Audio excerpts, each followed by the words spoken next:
Ada sebuah kisah Syekh Abdul Qadir Jailani waktu itu berjalan bersama-sama dengan murid-muridnya. Kemudian di tengah jalan dia ditemui oleh seorang pemuda ahli maksiat yang kerjanya pokoknya udah maksiat terus dah. Kemudian pemuda ini bertanya kepada Syekh Abdul Qadir Jailani, "Syekh," katanya, "apakah Allah mampu untuk membuat orang pencinta maksiat seperti diriku ini bertobat kemudian berubah menjadi orang yang taat seperti dirimu?" Kemudian Syekh Abdul Qadir Jailani dengan senyum beliau mengatakan, Allah berkuasa untuk membolak-balikan hati orang sehingga Allah pun dapat menjadikan orang-orang yang ahli maksiat menjadi orang-orang yang mendapatkan hidayah bertobat dan menjadi orang-orang yang taat. Maka pemuda ini bertanya pertanyaan yang kedua, "Wahai Syekh, berkuasakah Allah untuk menjadikan orang ahli maksiat seperti diriku ini mencapai tingkat ketaatan seperti dirimu?" Bukan hanya sekedar taubat, tapi dia bisa gak sampai ketaatannya sampai seperti ketaatannya Syekh Abdul Qadir Jailani. Maka untuk kedua kalinya Syekh Abdul Qadir Jailani tersenyum kemudian mengatakan pada pemuda tadi, Allah berkuasa membolak-balikkan hati manusia sehingga Allah pun berkuasa untuk membuat orang-orang ahli maksiat bisa mencapai tingkat ketaatan seperti orang-orang tingkatan para wali. Kemudian pemuda ini bertanya pertanyaan ketiga, "Wahai Syekh,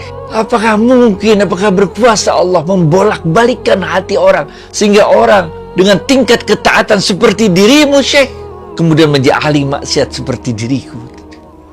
Mendengar pertanyaan itu, Syekh Abdul Qadir Jailani langsung bersujud, langsung beliau menangis, memohon ampun dari Allah. Begitu sujud terus murid-muridnya nanya, "Syekh, kenapa kok jadi nangis begitu?" Kemudian Syekh Abdul Qadir Jailani menjelaskan bahwa Allah berkuasa membolak-balikkan hati orang. Itu sebabnya juga kalian tidak boleh memandang rendah orang yang saat ini masuk ke dalam lumpur kemaksiatan. Karena Allah berkuasa untuk membalikkan hatinya bertobat. Bahkan Allah berkuasa untuk mengangkat derajatnya sampai derajat tingkatan para wali. Sebaliknya Allah pun berkuasa untuk membalikkan hati seorang yang tingkat ketaatan yang begitu tinggi, tapi karena ketaatannya yang begitu tinggi itu, dia akhirnya memandang rendah orang lain yang berbuat dosa, memandang rendah para ahli maksiat, sehingga Allah balikkan hatinya. Akhirnya ahli taat pun terjerumus menjadi seorang ahli maksiat.